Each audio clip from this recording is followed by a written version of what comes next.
needed you guys there at the last minute of this one? Well, I think we just kind of recollected ourselves after, a turnover. They come down and make a couple big shots. We got to a couple offensive sets I think we got really good looks out of, back-to-back possessions, which kind of calmed us down. Other games I think we were kind of disoriented when it came to that part of the game. And we were able to finish the game, and obviously Ant hit a big shot that kind of iced it for us. So a lot of big plays, credit a lot of guys, but we kind of stuck with it then. You hit a big three as well. How did that feel, and did you kind of feel the team kind of coming together around that? Yeah, it felt good, wide open, so I should make it. So, it was a big play by Julius, big play by Ant, just getting off the ball, trusting Drew, and Drew making the easy reads. And we talk about that not just in crunch time, but throughout the game is what we need to be. Become that type of team. We just make the easy read, and we got a lot of guys we trust to make shots and make the right decisions. So that was one of those plays. That came off a dead ball, obviously.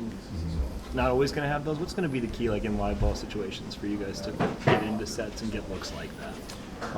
It's just got to continually be guys got to kind of read and react to what the defense is doing, and whoever's on the court has to be able to visualize it and see it and call it as they see it. I'm not going to be on the court every time. Coach won't be able to relay that to everybody in real time. So Ant, Dante, Julius, Jaden, all those guys out there got to be more and more comfortable with recognizing what's working, recognizing mismatches and different situations that can get us some easy looks. What Coach was saying in the second half? Go ahead. So Coach was saying, kind of shame on him for not having you out on the floor in more late game situations. Really, what are you trying to add in these situations, especially with Ant maybe taking more on ball responsibilities this season? How can you figure into that mix in these situations? Yeah, really just protecting the ball. Bringing the ball up for. Ant and Julius, those guys work so hard all game. You don't want them having to worry about that in the games, and just trying to make it easier on them. Not making them think as much.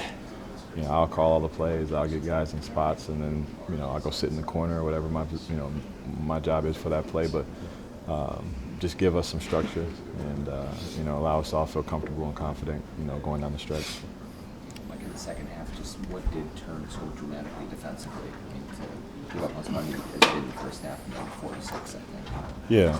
I think we went into the half with 3 or 4 fouls or something like that we were looking at each other we're not being aggressive enough. We can be more aggressive. We're not calling much and be more physical. I think we were that the second half. We were kind of dictating where the ball was going on their drives, and you saw guys like Nas and everybody being real active in the paint and just creating extra opportunities for us. And once we started doing that, getting out in space and pace a little bit, I think our offense benefited from it and just kept us in the game.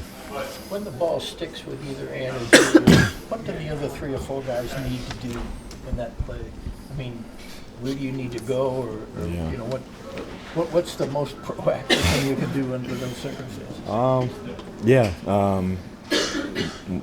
There's different things. Sometimes it might be they just have to get off it, to the easy read, which we talked about. But other times it's going to be us kind of distorting plays by running up and slipping out of screens, just kind of moving our bodies a little bit more, cutting out the slot area to give them a driving lane to go, and then recognizing that and kind of not wasting any time and going straight to it. I think a lot of times we do move and we get stuck because where everybody's kind of waiting to see what the next person does, and we can't just fall into that. We have to be able to, when I cut, Ant has to drive behind me and then move it to the next guy, and we've got to continue that cycle, that blender, which we get to, every now and then. But if we get to it more, it'll take away from those stagnant possessions that we don't like. Talked about kind of reacting to the way the game is being officiated. What has to happen for you guys to set a tone early where maybe the officiating reacts to what you guys are doing? Well, I think it's who we were so many years ago, in a row, where as a team that was always kind of dictating that physically, coming out, and we were allowed to kind of swipe a little extra hard or hit wrists and stuff like that because it was just part of our DNA and how we defended. And we've kind of slipped up on that a little bit, and now we're kind of at the mercy of each crew or in the mercy of the game flow instead of coming in, everybody knowing that it's going to be a long night when you play, the Timberwolves, and it's going to be physical. You're going to get fouled. You got to play strong. Like that's the mindset that teams should have when they play against us, and the mindset that we have come in at, every night. How long does it take to rebuild that reputation? I don't know. It could take a few weeks. Could take a few games. Could take a few months.